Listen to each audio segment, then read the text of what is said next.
हाँ तो प्यारे बच्चों, अनिल भाई साहब मैथ क्लासेस में एक बार पुनः आपका हार्दिक स्वागत है।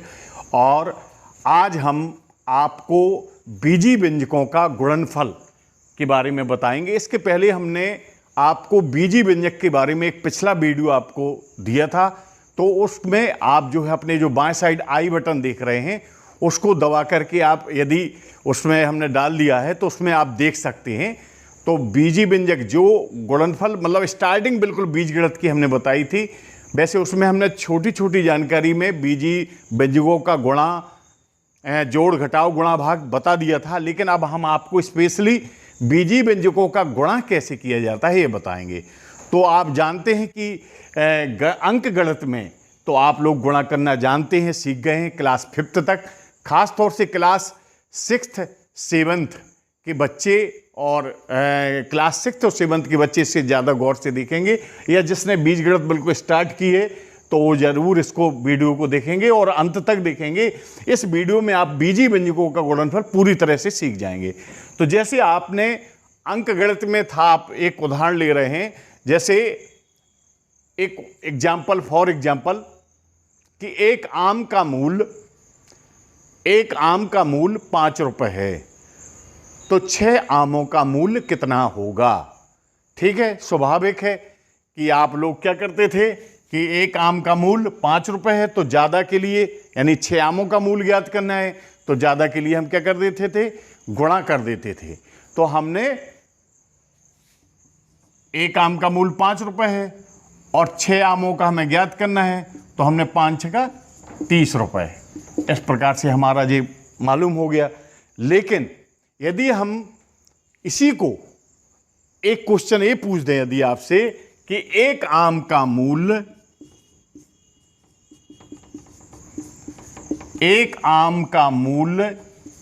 रुपये X है, तो 6 आमों का मूल्य ज्ञात करो। यदि हमने एक क्वेश्चन आपसे पूछ दिया तो आप लोग सोचेंगे कि x और 6, इसमें तो भ्रमित हो जाएंगे, लेकिन कोई भ्रमित होने की जरूरत नहीं है। जिस प्रकार से आप अंकगणित में गुणा करते हैं बिल्कुल सिंपल, वही आप बीजगणित में गुणा करेंगे।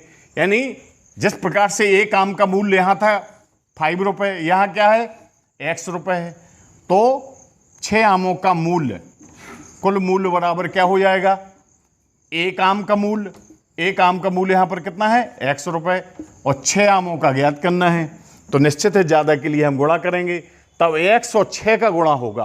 तो हमने आपको बताया था कि अंकी अंक और ये बीजी अंक है, ये अंकगणितीय अंक है और ये बीजी अंक है, तो इनका आपस में गुणा नहीं हो सकता है। यदि वो सजातीय पद हों तो हम अभी आगे हम आपको बताएंगे उदाहरणों में। तो 6 और x का गुणा करेंगे तो कितना हो गया 6x रुपये, यानी 6 आमों का मूल्य कितना आ गया 6x रुपये। ठीक है, इसी प्रकार से हम और उदाहरण लेकर के चलते हैं।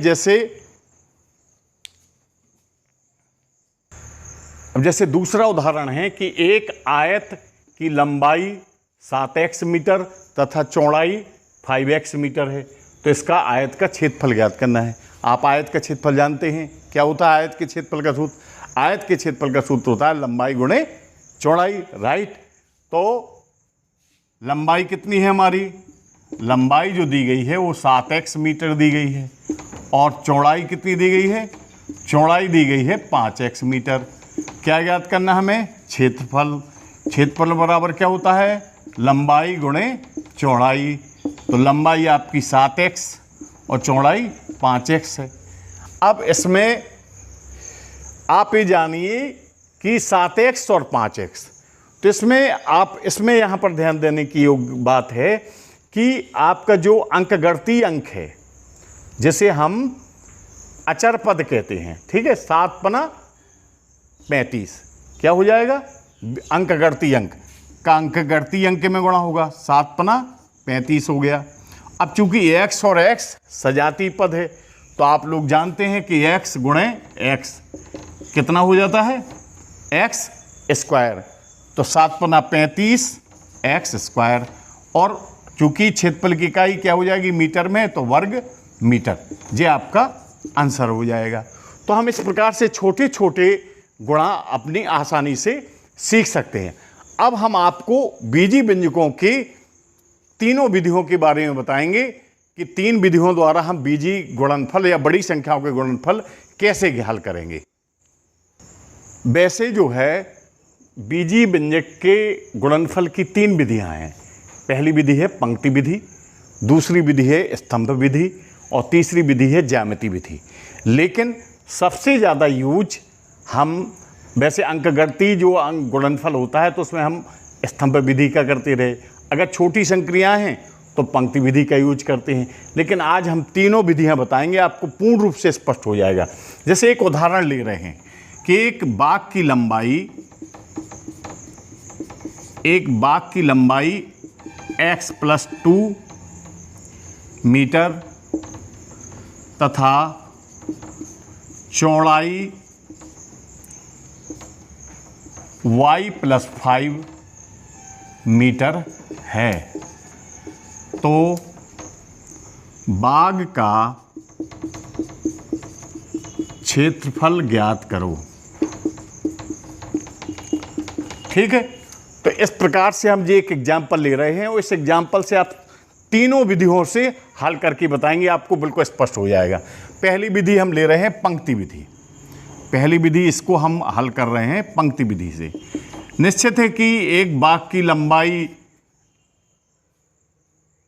लंबाई जो है x + 2 मीटर है, ठीक है, और चौड़ाई y + 5 मीटर है, तो क्षेत्रफल बराबर क्या होता है, लंबाई गुणे चौड़ाई। तो हमें गुणा करना है x + 2, यानी क्षेत्रफल बराबर हो गया हमारा लंबाई गुणे चौड़ाई। अब हमें इसको तीनों विधियों द्वारा इस गुणनफल को हम आपको बताएंगे। पहला जो है हम पंक्ति विधि लेकर के चल रहे हैं। तो पंक्ति विधि में कुछ नहीं है। पंक्ति विधि में जिस प्रकार से हम गुणा करते थे, दाहिने साइड से करते थे अंकगणित में, लेकिन इसमें चाहे हम दाहिने साइड से कर दें, चाहे इसका पहले कर दें गुणा, चाहे फिर 5 का पहले गुणा कर दें, या इस तरफ से x का पहले कर दें या 2 का कर दें, इसमें कोई प्रतिबंध नहीं है। जैसे अंकगणित में प्रतिबंध होता था, इसमें कोई प्रतिबंध नहीं है। तो हम पंक्ति विधि में जैसे इसका 5 का गुणा करना है तो 5 का पहले इन दोनों में कर दिया, 5 का x के साथ हुआ 5x प्लस 5 का 2 के साथ हुआ 5 दूनी 10। अब y का होना है x में, तो चूंकि x और y दोनों विजातीय पद हैं तो इनका आपस में गुणा संभव नहीं है, अलग अलग ज्यों के तो लिख दिए जाएंगे x × y। ठीक है, अब y का 2 में हुआ तो यहाँ आ गया 2y। अब इसको यदि हम क्रम से लिखना चाहें तो क्रम से भी लिख सकते हैं कि पहले xy + 5x + 2y और अचर पद लास्ट में। ठीक है, तो इस प्रकार से हमारा इतने मीटर स्क्वायर ये क्षेत्रफल हो जाएगा। तो ये आपकी पंक्ति विधि हो गई।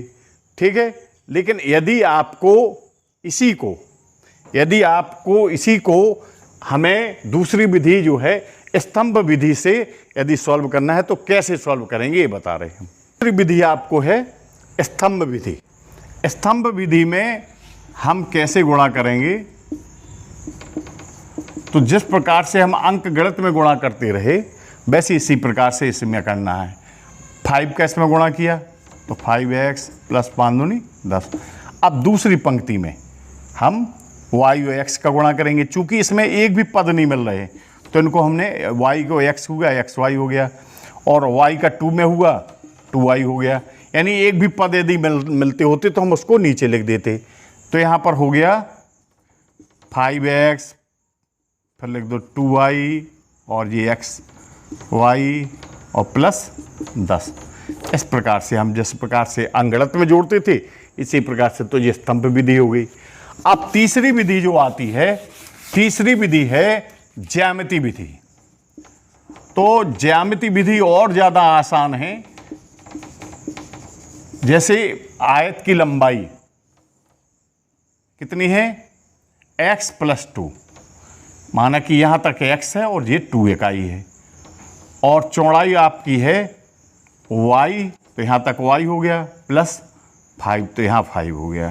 ठीक है, तो ये होगी इसकी लंबाई x प्लस 2 और चौड़ाई हो गई y प्लस 5। ठीक है, समझ में आ गया ना।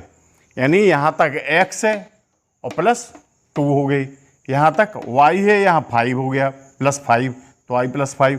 अब इनको हम इस प्रकार से मिला दें। ठीक है, तो यहाँ x का y में गुणा करेंगे तो इस एरिया का क्षेत्रफल लंबाई गुणे चौड़ाई, जैसे इसका निकालना है तो x गुणे y, तो जी कितना आ गया xy। अब देखो इस एरिया का, तो इसकी चौड़ाई y है और ये वाली भुजा कितनी है 2, तो इसका गुणा हो गया 2y आ गया। अब x का 5 में गुणा होगा, अब ये 5 और ये वाली x है। ठीक है, तो यहाँ क्या हो गया 5x आ गया। अब 5 का 2 में हुआ तो 5 दूनी 10, ये 5 और ये 2 हो गई। अब इनको सबको एक साथ लिख दो, तो xy plus 5x plus 2y plus 10 इतने मीटर स्क्वायर। ठीक है, तो एक छोटा सा उदाहरण लेकर के हमने आपको तीनों विधियां समझा दी। अब थोड़ा सा हम एक बड़ा उदाहरण लेकर के आपको तीनों विधियां समझा रहे हैं, जिससे आपको पूरा स्पष्ट हो जाएगा। और हम अब आपको एक एग्जाम्पल ले रहे हैं। फॉर एग्जाम्पल कि a प्लस बी का a प्लस बी में गुणा करना है तो इसका गुणनफल कितना आएगा।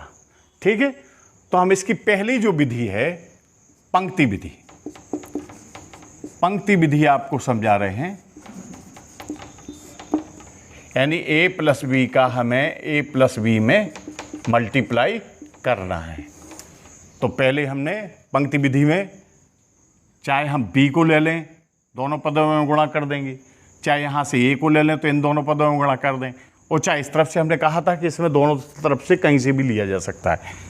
लेकिन अगर अंकगणित के अनुसार चलें तो जैसे पहले b का इसमें a में गुणा हो रहा है तो b गुणे a b आ गया, फिर b का b में हुआ तो क्या आ गया b गुणे b स्क्वायर आ गया, फिर यहाँ a का a में हुआ तो a स्क्वायर और a का b में हुआ तो प्लस ab।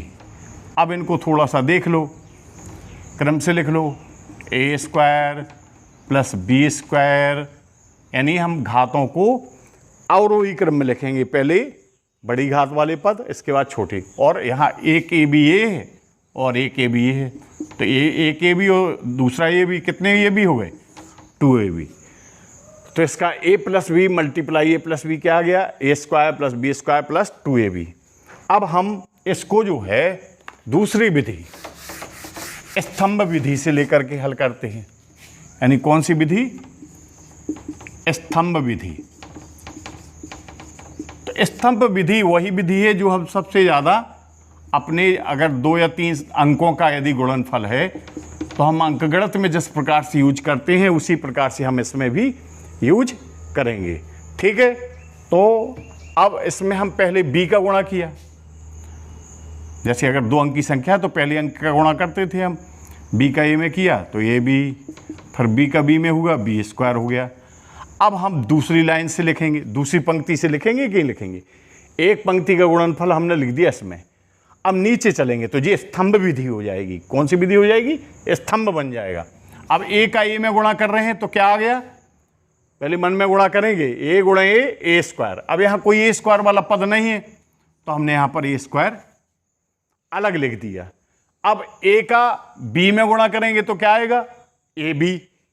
तो अब हम ये ध्यान रखेंगे कि सजाती पद के नीचे सजाती पद लिखेंगे तो आपको क्या होगा, जोड़ने में आसानी रहेगी।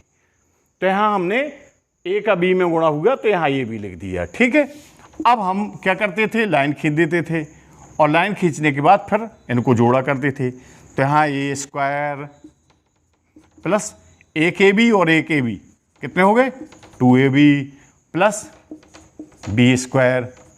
ठीक है, तो यानी इसको यदि घातों के क्रम में लिख दो तो a square plus b square plus 2ab, जिसका गुणनफल आ गया। तो आपका ये स्तंभ विधि हो गई। अब तीसरी विधि हम लेकर के चलते हैं, बहुत इंटरेस्टेड विधि है और बिल्कुल आसानी से आप समझ जाएंगे, वो है ज्यामिति विधि। इसी क्वेश्चन को हम ज्यामिति विधि से हल करेंगे। और ज्यामिति विधि से आप बिल्कुल स्पष्ट हो जाएगा कि आखिर a प्लस बी और a प्लस बी का गुणा कैसे हमारा a प्राप्त होता है। तो जैसे हमारी लंबाई कितनी है a प्लस बी और चौड़ाई कितनी है a प्लस बी, तो हम एक वर्गाकार, क्योंकि इसकी लंबाई भी बराबर है और चौड़ाई भी बराबर है, तो एक वर्गाकार हमारा एक वर्ग बन गया स्क्वायर। तो यहाँ तक लंबाई इसकी मान लो a है और ये b है, और इसी प्रकार से यहाँ जो इसकी a है और b, यानी टोटल कितनी होगी यहाँ, टोटल a प्लस बी और टोटल यहाँ पर a प्लस बी है। इसको बिल्कुल समझ लो, बहुत इंटरेस्टेड है ज्यामिति विधि। आपने अभी तक इस विधि से गुणा करना शायद आपको नहीं सीखा होगा, एक बार आप सीख लोगे इसे बिल्कुल आसानी से बन जाएगी, चाहे जितना बड़ा गुणा सीख सकते हैं। तो अब हमने यहाँ से ए को लाइन मिला दिया और यहाँ जी बी को मिला दिया। अब निश्चित है कि हमारे पास एक स्क्वायर ए बन गया, तो ए और ए, तो यहाँ ए और ए का मल्टीप्लाई क्या होता है, एरिया। लंबाई गुणे चौड़ाई से भी लगा लो तो लंबाई गुणे चौड़ाई, यानी ए का ए में गुणा हुआ तो क्या आ गया, ए स्क्वायर। यहाँ अब एक ए लंबाई और चौड़ाई यानी दो भुजाएं ए हो गई और बी, तो ए और बी का, तो इस एरिया का क्षेत्रफल क्या हो जाएगा, ए बी हो जाएगा। अब यहाँ बी का और ए वाला हिस्सा, बी इतनी है और ए इतनी है, तो ए और बी का गुणा हुआ तो ये वाले हिस्से का क्षेत्रफल ए बी हो गया। अब यहाँ ये बी है और ये वाली फिर ए बी है, तो बी गुणे बी यानी बी गुणे बी, तो ये क्या हो गया, बी स्क्वायर हो गया। अब इन सबको जोड़ दो क्रम से, पहले वर्ग वाले पद लिख लो स्क्वायर वाले, A square plus B square plus A B और ए बी कितने हो गए, 2ab, क्योंकि ये सजाती पद हैं। तो इस प्रकार से हमारा ये ज्यामिति विधि स्पष्ट हो गई। तो इसका इन दोनों पदों का गुणनफल हमारा यूज हो गया, और इसका एक सर्वसम का है, इसका बहुत यूज है, यानी A plus B into A plus B क्या हो जाएगा, ए प्लस बी का होल स्क्वायर, और ए प्लस बी का होल स्क्वायर बराबर A square plus B square plus 2ab, ये आपकी सर्वसम का बहुत यूज आएगी। अब हम आगे एक उदाहरण बीजी व्यंजक का और देंगे, ठीक है। हम एक उदाहरण लेकर के चलते हैं कि x square plus 2x plus 5y plus 3 का हमें मल्टीप्लाई करना है 2x प्लस 3y से। देखो सबसे ज़्यादा यूज इसमें स्तंभई विधि का होता है। गुणनफल में हम सबसे ज़्यादा, वैसे हमने आपको 3 विधियां बताई, तीनों विधियां आपको समझ में भी आ गई होंगी। अब स्तंभई विधि का हम यूज करेंगे। तो स्तंभ विधि में हम यानी किसी भी ये दो पद हैं, एक पद है हमारा 2x, एक पद है 3y, यानी इन दो पदों में से हम पहले एक पद का पूरे इन पदों में गुणा करेंगे, फिर दूसरे पदों का गुणा करेंगे। तो जैसे हम 3y का गुणा कर रहे हैं, ध्यान ये रखना है कि कोई पद छूट ना पाए। तो 3y का पहले क्या में हुआ, 3y का पहले एक्स स्क्वायर में हुआ। तो चूंकि विजातीय पद है तो 3 ज्यों को त्यों लग गया, एक्स स्क्वायर जितना ज्यों को त्यों हो गया, तो क्या आ गया 3x square Y, 3x square Y, ठीक है। अब 3y का 2x में हुआ तो 3 दूनी 6, यहाँ भी बजाती है 6xy हो गया, यानी 3y का काय में हो गया 2x में। अब 3y का होना है 5y में, तो 3 का 5 में गुणा हुआ तो क्या हो गया 5 3 15, और y का y में गुणा हुआ तो 15y स्क्वायर आ गया। अब इसका 3y का 3 में हो गया तो प्लस 3 का 9y आ गया, यानी हमारी पहली पंक्ति इसकी 3y का हमारा पहला गुणा हो गया। अब हमें दूसरा गुणा करना है 2x का। 2x का हमने x में किया तो x स्क्वायर का x में होगा तो कितनी हो जाएगी x की घात, x स्क्वायर का x में गुणा हुआ तो कितना आ जाएगा x की घात 3, राइट। तो x का x स्क्वायर में हुआ x की घात 3 और 2 हमारा अंकगणितीय अंक है तो यहाँ 2x3, ठीक है। अब 2x का हमारा 2x में होना है गुणा तो कितना आ जाएगा 4, 2 दूना 4 और x का x में हुआ x स्क्वायर, ठीक है, 4x स्क्वायर आ गया। अब हमारा 2x का काय में होना है 5y में, तो 2 इंटू 5 10 और y इंटू x xy, तो कितना आ गया 2x और 5x का गुणा आ गया 10xy। अब इसमें हम देखेंगे, ये सावधानी की जरूरत है। तो इसमें हमारा क्या होगा, जोड़ना आसान रहेगा। तो एक्स वाई वाला पद कौन है, ए है। तो हमने इसका 2x और 5y का गुणा, 5y का जो गुणा आया 10xy, हमने 6xy के नीचे लिख दिया, जिससे हमारा ये सजाती पद जोड़ने में आसानी हो जाएगी। अब हमारा 2x का काय में गुणा होना है, 2x का हमारा इसमें होना है 3 में, तो 2 3 6x। अब चूंकि ये एक भी पद मिलता नहीं है तो इसीलिए उसको हमने अलग लिख दिया। अब बिल्कुल आप जोड़ सकते हैं, 2x क्यूब, फिर प्लस 4x स्क्वायर, फिर प्लस 3x स्क्वायर वाई। इसमें सिर्फ सजाती पद जे आए हैं और बाकी सब अलग अलग पद हैं। तो 6xy और 10xy कितने हो गए, 16xy plus 15y square plus 9y और प्लस 6x। अब इसको यदि हम क्रम से लिखना चाहें, क्योंकि यहाँ पर y स्क्वायर वाला पद हमारा यहाँ पर है, तो हम इसको क्रम से और लिखना चाहें तो लिख सकते हैं, क्योंकि अधिकतर हमारा जो आंसर होता है, अभी हम आपको आगे बताएंगे कि लगभग हम जो है उसको अवरोही घातों के अवरोही क्रम में या आरोही क्रम में लिखते हैं, तो वही हमारा स्टैंडर्ड रूप या मानक रूप कहलाता है। तो जैसे 2x क्यूब 3 घात वाला पद हो गया, फिर प्लस 4x स्क्वायर, फिर इसको लिख दें हम प्लस 15y स्क्वायर, फिर हमारा आ गया 3x square y plus 16xy plus 9y plus 6x। ये हमारा इसका आंसर आ गया। तो इस प्रकार से आपका बीजीय व्यंजकों का गुणनफल कंप्लीट हुआ, और अभी आप घर पर और थोड़ी उदाहरण लेकर के इसको सॉल्व करना है। और आज इस वीडियो से आपको बिल्कुल बीजीय व्यंजक का गुणनफल आप बिल्कुल सीख जाएंगे। यह वीडियो आपको कैसा लगा, तो निश्चित ही अपने इस अनिल भाई साहब मैथ क्लासेस चैनल को लाइक करें, सब्सक्राइब करें, और हम अब अगला जो वीडियो लेकर के आएंगे और आप लोग इसी प्रकार से देखते रहिए। धन्यवाद।